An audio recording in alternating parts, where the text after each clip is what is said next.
तो देखिए इसके पिछले वाले वीडियो में हमने एग्जाम्पल देखा श्रीलंका का और बेल्जियम का। वहाँ पर हमने कंपेयर किया कि दोनों स्टेट्स का जो प्रॉब्लम था वो बिल्कुल एक तरीके से सेम था, बिल्कुल कंडीशन में वो थे, सेम कंडीशन में थे। और लेकिन वो दोनों स्टेट जो थे, दोनों ने प्रॉब्लम्स को एक दूसरे के अलग अलग तरीके से सॉल्व करने की कोशिश की। तो देखिए पावर शेयरिंग होना चाहिए या फिर नहीं होना चाहिए, इस बात को भी लेकर बहुत ज़्यादा डिबेट चलता है। तो देखिए पावर शेयरिंग की अगर अलग अलग जो कम्युनिटीज़ मान लीजिए एक देश में रह रहे हैं उनके बीच में पावर शेयरिंग, अगर अलग अलग डेमोग्राफिक के लोग एक जगह पर रह रहे हैं, जैसे इंडिया में आप देखेंगे तो इंडिया में आपको कई सारे स्टेट्स हैं, सभी स्टेट्स में अलग अलग लैंग्वेजेस बोली जाती हैं, वहाँ का जो कल्चर है वो अलग अलग है। तो अगर सभी को पावर नहीं मिलेगा तो लोग एक तरीके से रिवोल्ट करेंगे या फिर वो अपने फेवर में पावर का डिमांड करेंगे। तो इसलिए पावर शेयरिंग एक तरीके से करना बहुत ही ज़रूरी है ताकि सभी लोग जो हैं वो एक साथ रह सकें और खुश रह सकें। दस 2 different sets of reason can be given in favour of power sharing. तो पावर शेयरिंग के पक्ष में 2 बातें कही जा सकती है, 2 रीजन्स दिए जा सकते हैं। पहला, power sharing is good because it helps to reduce the possibility of conflict between social groups. तो देखिए पावर शेयरिंग जो है वो एक तरीके का मेथड है जिसके ज़रिए हम आसानी से सोशल ग्रुप जो हैं उनके बीच में कन्फ्लिक्ट पैदा होने से रोक सकते हैं। जैसे इंडिया में आप देखेंगे, इंडिया की मैं बात इसलिए कर रहा हूँ क्योंकि आप यहाँ पर देख रहे हैं तो आपको समझने में आसानी होगी। तो देखिए इंडिया में आप अगर किसी भी इलाके की बात कर लें तो वहाँ बहुत कम्युनिटीज़ को लोग रहते हैं। अगर आप जाति की बात कर लें तो 10, 50, 100 जातियाँ हैं। अगर आप अलग अलग स्टेट्स की बात करें तो सभी स्टेट्स के अलग अलग कल्चर है, अलग अलग उनके रिलीजन है और अलग अलग तरह से वो एक दूसरे से अलग हैं।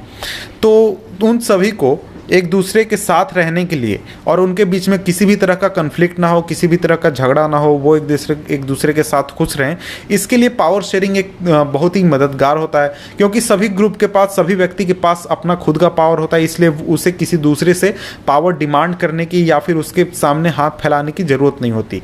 इसलिए वो किसी तरीके का रिवोल्ट नहीं करता और वो अपने जगह पर खुश रहता है। Since social conflict often lead to violence and political instability, power sharing is a good way to ensure the stability of political order. तो देखिए जो सोशल कन्फ्लिक्ट होता है, चाहे हम बात करें तो अगर जो दलित हैं और अपर कास्ट है उनके बीच की, या फिर हिंदू मुसलमान की बात करें, या फिर किसी और तरह के सोशल कन्फ्लिक्ट, या फिर जो श्रीलंका में आपने एग्जाम्पल देखा तमिलियन और जो सेनली लोग थे उनके बीच में, तो ये जो सोशल कन्फ्लिक्ट होता है ये वायलेंस को जन्म देता है और वायलेंस के बाद एक तरीके का पॉलिटिकल इनस्टेबिलिटी आती है।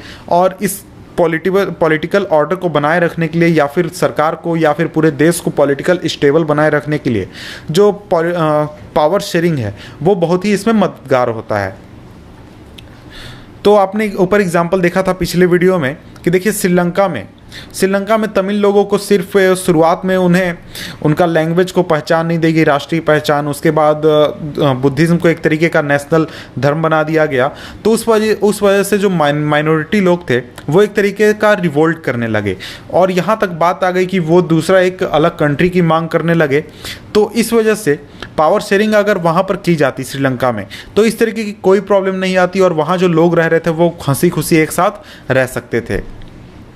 Imposing the will of majority community over others may look like attractive option in the short run, but in the long run it undermines the unity of the nation. तो देखिए जो majority community है, तो बात यह है कि majority community के पास इतना पावर होता है कि वो आसानी से पूरे देश पर अपना अधिकार कर सकता है और अपनी बातों को मनवा सकता है और माइनॉरिटी कम्युनिटी पर फोर्स कर सकता है कि वो उस बात को फॉलो करे।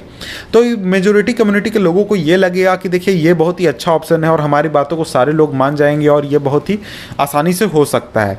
तो तुरंत आपको देखने पर लगेगा कि ये बहुत ही अच्छा ऑप्शन है, लेकिन जब लॉन्ग रन में आप बात करेंगे तो पूरा नेशन जो है वो बहुत ही डिवाइड हो जाएगा और लोग जो हैं वो एक दूसरे के साथ सेफ नहीं फील करेंगे, एक दूसरे के साथ रहना नहीं पसंद करेंगे। माइनॉरिटी कम्युनिटी जो है वो खुद को अलग पाएगा और हो सकता है कि वो अलग नेशन की डिमांड भी करने लगे। तो इस तरह के प्रॉब्लम्स आते हैं। तो इस वजह से कभी भी हमें इस बात को लेकर आगे नहीं बढ़ना चाहिए कि जो मेजॉरिटी कम्युनिटी है वो अपनी बातों को हमेशा क्या कहते हैं फोर्स करे लोगों को फॉलो करने के लिए। Tyranny of the majority is not just oppressive for the minority, it often brings ruin to the majority as well.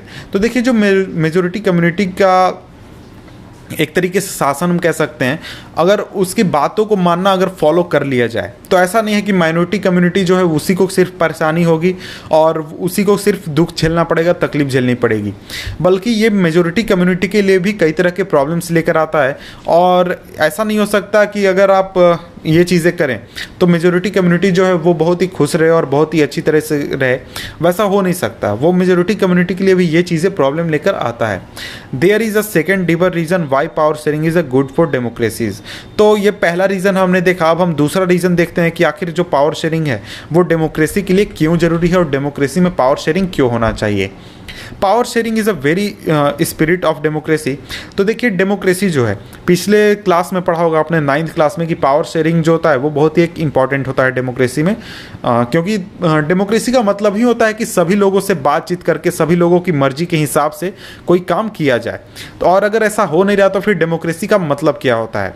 A democratic rule involve sharing power to with those affected by its exercise who have to live with its effect. तो देखिए democratic rule का मतलब होता है कि देखिए power को उन लोगों के साथ शेयर किया जाए जो कि उस पावर से अफेक्ट होते हैं या फिर उसका जो प्रभाव है उसके साथ रहने वाले हैं। जैसे कि अगर इंडिया में बात करें तो इंडिया में डेमोक्रेटिक सिस्टम है, तो इंडिया में मान लीजिए सरकार कोई ऐसा फैसला लेती है जो कि जनता को डायरेक्ट इन्वॉल्व करती है, जनता से जुड़ी हुई फैसला लेती है, तो उसमें डेमोक्रेटिक सिस्टम में ये ज़रूरी है सरकार के लिए कि उन लोगों से भी कंसल्ट करे कि जो कि इस फैसले से प्रभावित होने वाले हैं। जैसे अगर मान लीजिए कि तमिलनाडु को लेकर या फिर आपका मध्य प्रदेश को लेकर सरकार कोई फैसला लेती है कि हाँ जी यहाँ पर हम डैम बनाने वाले हैं या फिर यहाँ पर किसी भी तरह का हम काम करने वाले हैं, तो वहाँ के जो लोकल लीडर्स हैं यानी कि वहाँ के जो विधायक हैं या फिर नगर पालिका है इस तरीके के या फिर डायरेक्ट जनता से उसको कंसल्ट करना पड़ेगा कि हाँ जी आप इस बात से खुश हैं या नहीं है, आपको क्या इसमें कोई प्रॉब्लम है नहीं है। तो देखिए उस इंडिया में जो सिस्टम फॉलो होता है, इंडिया में उस सिस्टम में लोगों को रिप्रेजेंट करने के लिए वहाँ के लोकल लीडर्स होते हैं, जैसे विधायक होते हैं, नगर पंचायत होता है, नगर पालिका होती है। तो वो लोग जो हैं वो शुरुआती बात कर सकते हैं सरकार से कि हाँ जी देखिए हमारे लोगों को ये परेशानी है, इस तरीके की परेशानी होगी। अगर वो लोग भी मान लीजिए नहीं बात कर पाते हैं तो सरकार जनता से बात कर सकती है और जनता जो है वो सरकार को अपनी परेशानी बता सकती है। तो इस तरीके की चीज़ें होना बहुत ही जरूरी है एक डेमोक्रेसी में। A legitimate government is one where citizens through participation acquire a stake in a system. तो देखिए एक अच्छा जो गवर्नमेंट होता है, यानी हम डेमोक्रेटिक गवर्नमेंट की बात कर रहे हैं, जहाँ पर जो सिटीजन्स होते हैं वो सरकार के जो फैसले होते हैं उसमें पार्टिसिपेट करते हैं और उस पूरे सिस्टम में एक तरीके से हिस्सेदार बनते हैं, तभी हम कह सकते हैं कि ये जो पूरा सिस्टम है ये अच्छा सिस्टम है। Let us call the first set of reason prudential and the second moral. While prudential reason stress that power sharing will bring out better outcomes. Moral reason emphasizes that the very act of power sharing is valuable. तो देखिए यहाँ पर जो दो reason हमने देखे, पहला reason को हम कह सकते हैं कि वो बहुत सोचा समझा रीज़न है और बहुत ही दिमाग लगा कर बनाया गया है कि पावर शेयरिंग जो है वो देश को कन्फ्लिक्ट से बचाएगा और किसी भी तरीके की परेशानी से बचाएगा और वहाँ पर एक तरीके का पॉलिटिकल स्टेबिलिटी बना हुआ रहेगा। वहीं जो दूसरा रीज़न हमने देखा कि देखिए पावर शेयरिंग जो है वो डेमोक्रेसी के लिए ज़रूरी है क्योंकि वो एक तरीके का बेसिक रूल को फॉलो करता है डेमोक्रेसी का और ज़्यादा से ज़्यादा लोगों को ये इन्वॉल्व करता है किसी भी फैसला को इम्प्लीमेंट करने में। तो इस तरीके से हम कह सकते हैं कि पहला फैसला दिमाग से लिया हुआ फैसला है और दूसरा फैसला जो है वो मोरल से रिलेटेड फैसला है कि हाँ जी देखिए ये चीज़ होगा, ये चीज़ जो होगा ये सही होगा, ये गलत होगा, ऐसा होना नहीं चाहिए। तो मोरल का मैं समझ रहा हूँ कि आप ये समझ रहे होंगे कि ये क्या बात है, किस मोरल फैसला है। तो इसके ऊपर आप देख सकते हैं यहाँ पर आपको एक कार्टून दिया गया है। इस कार्टून में आप देख सकते हैं कि एक गाड़ी है और जिसमें दो ड्राइवर्स बनाए हुए हैं, ड्राइवर्स को बैठने का। इसका सीधा मतलब ये है कि देखिए जर्मनी से ये रिलेटेड कार्टून है। जर्मनी में एक बार जो मेजर पार्टीज़ हैं जिसका नाम है क्रिश्चियन डेमोक्रेटिक यूनियन और दूसरा सोशल डेमोक्रेटिक पार्टी, तो ये दोनों जो पार्टीज़ थी ये बड़ी पार्टीज़ थी, इनमें से किसी को भी बहुमत नहीं आया जो इलेक्शन हुआ उसमें। तो एक तरीके से ये एक दूसरे के कट्टर दुश्मन थे, लेकिन इन्हें कोalition गवर्नमेंट बनाना पड़ा जहाँ पर इन दोनों को क्लियर मेजोरिटी नहीं मिली 2005 में। तो इन्होंने अलग अलग जो पॉलिसी मैटर्स थे, जैसे कि जो इम्पोर्टेंट बातें होती है, जैसे विदेश नीति पर क्या बात होगी या दूसरे चीज़ों पर क्या बात होगी, उन सभी बातों पर ये अलग अलग रुख रखते थे कि किसी का कहना था कि ये होगा, किसी का कहना था ये होगा नहीं। तो ये एक दूसरे से एक तरीके से एक दूसरे की बातों को मानते नहीं थे, लेकिन उसके बावजूद इन्होंने जॉइंटली गवर्नमेंट एक साथ जॉइंटली सरकार बनाई ताकि जर्मनी में सरकार बन सके। तो मुझे नहीं लगता कि इसका कुछ रिलेशन है यहाँ जो हम पढ़ रहे हैं, पता नहीं इसको क्यों दिया हुआ है। तो देखिए यहाँ पर एक लेटेस्ट रिवाइज दिया हुआ है, आप इसको पढ़ सकते हैं, आपको कुछ समझ में आएगी। और इसके बाद एक कहानी दी गई है, तो आप इसको पढ़ सकते हैं। मैं इसको नहीं पढ़ने वाला हूँ क्योंकि मुझे नहीं लगता कि ये उतना इंपॉर्टेंट है एग्जामिनेशन पॉइंट ऑफ व्यू से या फिर चैप्टर के लिए भी। आप इस पे पढ़ लें तो कुछ बातें आपको समझ में आएंगी। इसके बाद टॉपिक है हमारा फॉर्म्स ऑफ पावर शेयरिंग। तो नेक्स्ट वीडियो में हम पढ़ेंगे फॉर्म्स ऑफ पावर शेयरिंग। तो मिलते हैं आपसे हम नेक्स्ट वीडियो में, जिसका लिंक मैं नीचे डिस्क्रिप्शन में दे दूंगा, तो आप डिस्क्रिप्शन में देख सकते हैं नेक्स्ट वीडियो। तो मिलते हैं आपसे हम नेक्स्ट वीडियो में, तब तक के लिए गुड बाय।